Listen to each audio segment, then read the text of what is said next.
There's only two types of men. There are men who are in their heel, whole masculine energy, and then there are men who are feminized. Now, I'm not saying feminine energy is a bad thing. Women should be in their feminine energy. Hell, even gay men who happen to be in their feminine energy, that's what they're in.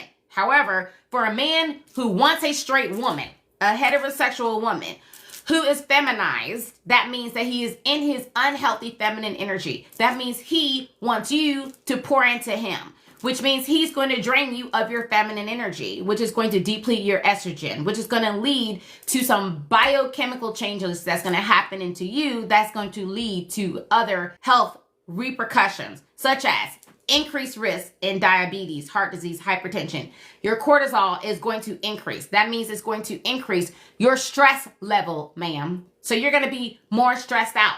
You're going to lose your edges. It's going to be hard for you to lose weight, and you're going to experience vaginal dryness. The more you keep dating these feminized men, it's going to feel hard. It's going to feel like you are not getting what it is that you need, that you're the one having to put out all the work when you're dating these kind of men. Or you can attract a man who's in his healthy masculine energy. So when you have these expectations that a man is willing to stand in his masculine energy and be willing to pour into you, to court you, to earn you, to show up as a man, understand that a masculine man has been biochemically wired to do so. When you choose the right man, he will gladly, ma'am, run through walls for you. But you have to first start with setting the standard. And that's one of the things that I learned the hard way, and I'll tell you later on, when I was doing my dating experiment. I actually had a man who schooled me. I was on a date, and I've been,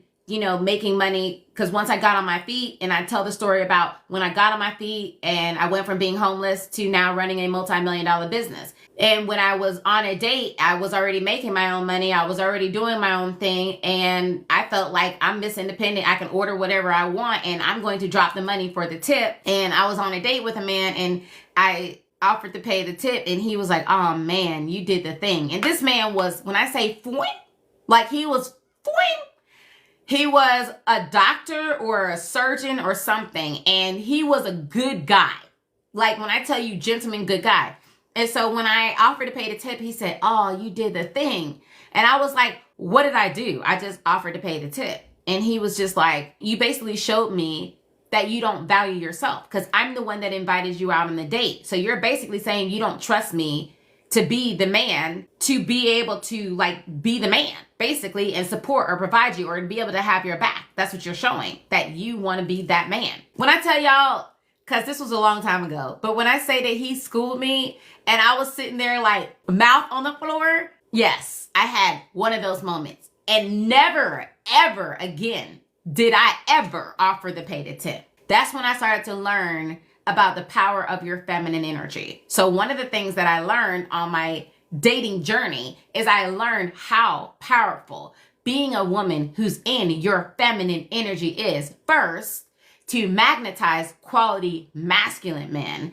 And second, to allow myself to receive a man's efforts and being that man to be willing to pour into me. I was able to attract more quality men when I was in my high feminine energy. And the high feminine energy is what drove these men to want to buy me things, to want to give me things, to want to commit to me, to want to spend their life with me. That was the first thing. So the second thing that I learned is that there is literally a science to attraction. There's a science. And when you understand this science, ladies, your feminine energy becomes like kryptonite.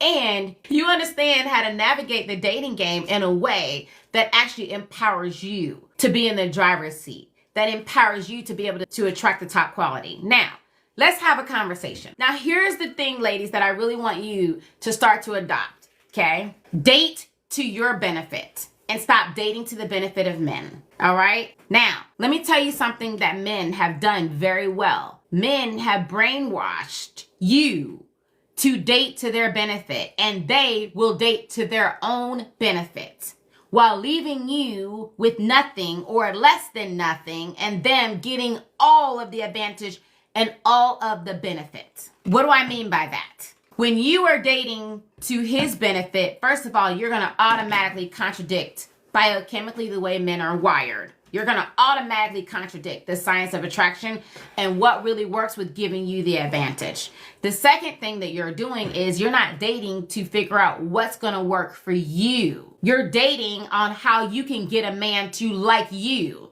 You're dating so that you can get a man to approve of you. And whenever you're dating from that position, you're dating from a position of weakness, i.e., when you're just dating one man at a time, you're just practicing that because men have brainwashed you that if you're dating more than one man, then you got to be a slut. You got to be a hoe. You got to be sleeping with all of them because that's what men do. Versus being a woman who is dating in her power, who doesn't sleep with men because you only will give your body to a man that has earned it and first he has committed to you. And you're not throwing your stuff up like it's hot Kool-Aid. You're actually allowing a man to earn your heart first before he can ever imagine getting in between your legs. But because that's how men date, they will date where they will have sex as a single man with whoever they want to, sometimes while they're in a committed relationship. Then now they put that on you to date one person at a time. And the reason why they're putting that on you is because it makes it easier for them. They don't have any competition. They don't have to work hard. And the feminized boys, that's what they're going to do. They're going to encourage you to be the one that's chasing them, that's pursuing them, that's showing what you're bringing to the table, that's being okay with paying 50-50 on a date, that's being the one that's calling them all the time, that's texting them all the time, that's chasing them all the time, and doing all these things that they say they want in their woman in these Build-A-Bear podcasts. And you are listening to this foolishness and you're eating it up and you're operating accordingly. But the truth is, the women who actually get the men who are willing to earn them, who are willing to make them happy long term, no ma'am. What my research has shown, and this is after interviewing over 4,000 men, women, and couples, is that the women whom the men had to earn are the women who tend to be the happiest, who tend to have the men that appreciate them, that are willing to pour into them, that are constantly doing the work in order to make them happy. These are the men that usually are the easiest to get, the easiest to deal with. They're the ones that bring you the most peace of mind. So ladies, it's important that you are pouring in and feeding you versus, especially in the beginning, versus trying to figure out how you can earn a man. And then when you understand the science, you will change your whole approach. Now, here's the thing that I really want you to understand. Now, one of the things that this is going to trigger in you, the more that you start to increase your feminine energy and the more you start doing this advice, one day the hunger is going to hit you. So this is what I want you to do. Listen to me, y'all, because a lot of you guys keep messaging me and you keep saying, Shay, I done slipped and fell on all five. Okay, I done sat where I wasn't supposed to sit, and now what am I supposed to do? Nothing, man. Clock out. You done messed it up. However, I'm going to give you this piece of advice to help you to recover. Okay, so you don't slip on aisle 5 again, ma'am. Go on to Amazon and go and type in ROSE. You're going to go to the Garden of Amazon and you're going to pick you a rose, okay? And there's different color roses on Amazon.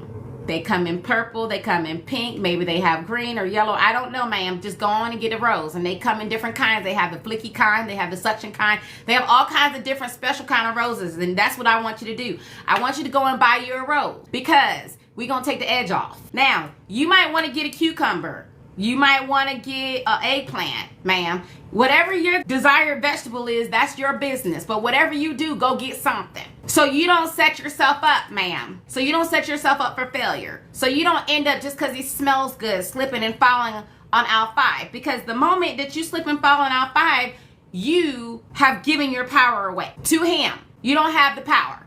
And also, I'm getting ready to tell you the science of how you just sabotage yourself, because based on Don Maslar's research, if you slip on aisle 5 and have sex too soon, then what you start to do is you start to interrupt his biochemical process of actually bonding to you. Now listen to me.